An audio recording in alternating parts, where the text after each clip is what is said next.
ఎండలు కాసేది ఎందుకురా? అప్పుడు జవాబు చెప్పారు వీళ్ళే, ఏమని? మబ్బులు పట్టేటందుకురా. ఒరేయ్, మబ్బులు పట్టేది ఎందుకురా? వర్షం కురిసేటందుకురా. ఓ వండర్ఫుల్గా ఉన్నాయి జవాబులు అండి. తర్వాత ప్రశ్న జవాబు, ప్రశ్న జవాబు, ప్రశ్న జవాబు. తర్వాత ప్రశ్న, వర్షం కురిసేది ఎందుకురా? పంటలు పండేటందుకురా. పంటలు పండేయడం ఎందుకురా? కడుపులు నిండేటందుకురా. వండర్ఫుల్ క్వశ్చన్ అండి, 100 మార్కులు.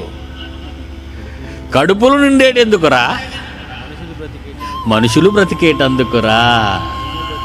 మనిషే బ్రతుకుడు ఎందుకురా? ఆఖరిసరిగా చచ్చేటందుకురా. ఎందుకు చచ్చావాలిరా? ఇంకా ప్రశ్న లేదండి, నాకు తెలీదురా. ఆగిపోయింది ప్రపంచం అక్కడతో. ప్రపంచం ఎక్కడ ఆగిందో అక్కడ మొదలెట్టాలి కదండి మనం.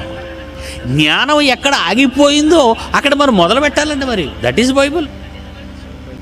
ఎఫెసీ పత్రిక 1:4-6 ఎట్లనగా తన ప్రియునందు తాను ఉచితముగా మనకు అనుగ్రహించిన కృపామహిమకు కీర్తి కలిగినట్లు దేవుడు తండ్రి తన చిత్త ప్రకారమైన దయా సంకల్పము చొప్పున యేసుక్రీస్తు అనే ఒక మహా అన్నయ్య ద్వారా మనమంతా తనకు కుమారులుగా చేసుకోవాలని మనల్ని ముందుగా తన కోసము నిర్ణయించుకొనబడిన వాళ్ళమా. ఎప్పుడు ఎక్కడ ఎలాగనుకుంటే కింద సమాధానం చెప్తున్నాడు చూడండి. మనము తన ఎదుట పరిశుద్ధులమును నిర్దోషమునై ఉండవలెనని జగత్తు పునాది వేయబడక మునుపే ప్రేమ చేత నిన్ను ఏర్పరచుకున్నాడు చూడండి. అక్కడ ఉంది. ఇది నీ హిస్టరీ. నాకు మరణం ఏంటండి బాబు?